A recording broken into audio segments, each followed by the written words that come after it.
বিজিবির কঠোর অবস্থানের মুখে দেশের ৩টি সীমান্ত এলাকা দিয়ে পুশিনের চেষ্টা করা ৩২১ জনকে ফিরিয়ে নিতে বাধ্য হয়েছে ভারতীয় সীমান্তরক্ষী বাহিনী বিএসএফ। কুড়িগ্রামের বকবান্থা ও ঝাউবাড়ির সীমান্তে ৩০০ জনকে এপারে ঠেলে দেওয়ার চেষ্টা করে বিএসএফ। স্থানীয় বাসিন্দা ও বিজিবির বাধার মুখে তার নস্যাৎ হয়ে যায়। এ প্রসঙ্গে পররাষ্ট্র প্রতিমন্ত্রী শামা ওবায়দ জানান, পুশিন চেষ্টা মেনে নেওয়া হবে না, এমন তৎপরতা বন্ধে ভারতকে ১০ থেকে ১২ বার চিঠি দেওয়া হয়েছে। সিলন টি রপ্তানিতে শীর্ষে।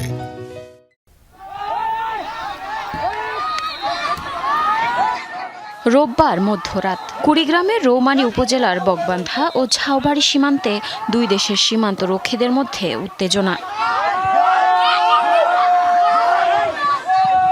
স্থানীয় ইউপি সদস্য নজরুল ইসলাম জানান, সীমান্তের সুদূরটিলা ক্যাম্পের কাঁটাতারের কাছে দুটি ট্রাকে করে প্রায় ৩০০ মানুষকে এনে জড়ো করে বিএসএফ। এরপর এপারে ঠেলে পাঠানোর চেষ্টাও করে ভারতীয় সীমান্তরক্ষী বাহিনী। তবে বিজিবি ও গ্রামবাসীর ঐক্যবদ্ধ প্রচেষ্টায় পিছু হটতে বাধ্য হয়।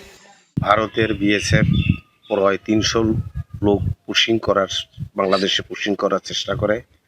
বাংলাদেশের বিজিবি, গ্রামবাসী, খেওয়ারচর, বকবান্ধা, আলগাচর সব লোক মিলে সারা রাত আমরা পাহারা দিয়ে রক্ষা করি।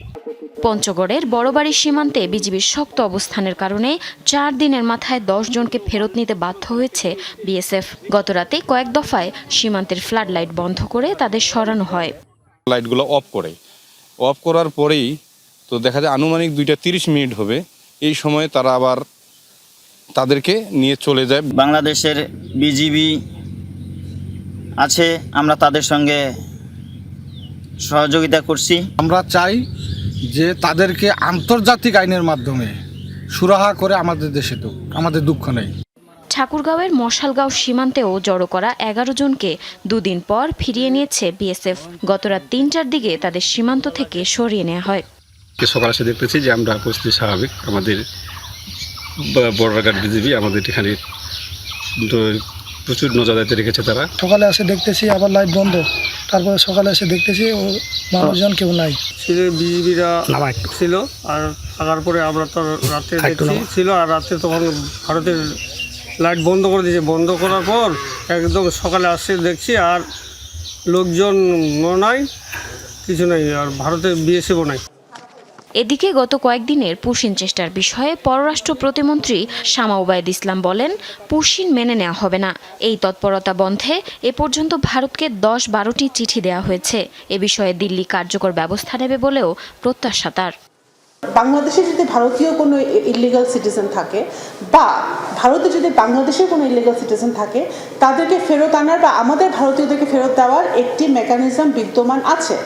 সেই বিদ্যমান মেকানিজমটা, ডিপ্লোমেসিটা অবলম্বন করেই ভারতকে আমাদের সাথে কাজ করতে হবে, কথা বলতে হবে, এবং বাংলাদেশও সেটা করবে। আমরা যত রকম ডিপ্লোম্যাটিক নর্ম আছে সেটা আমরা ফলো করছি। আমরা রেগুলারলি তাদেরকে যখনই পুশিনের ঘটনা আমাদের কানে আসছে বা আমরা দেখছি, আমার রিপোর্টিং হচ্ছে, আমরা কিন্তু তাদেরকে চিঠি দিচ্ছি।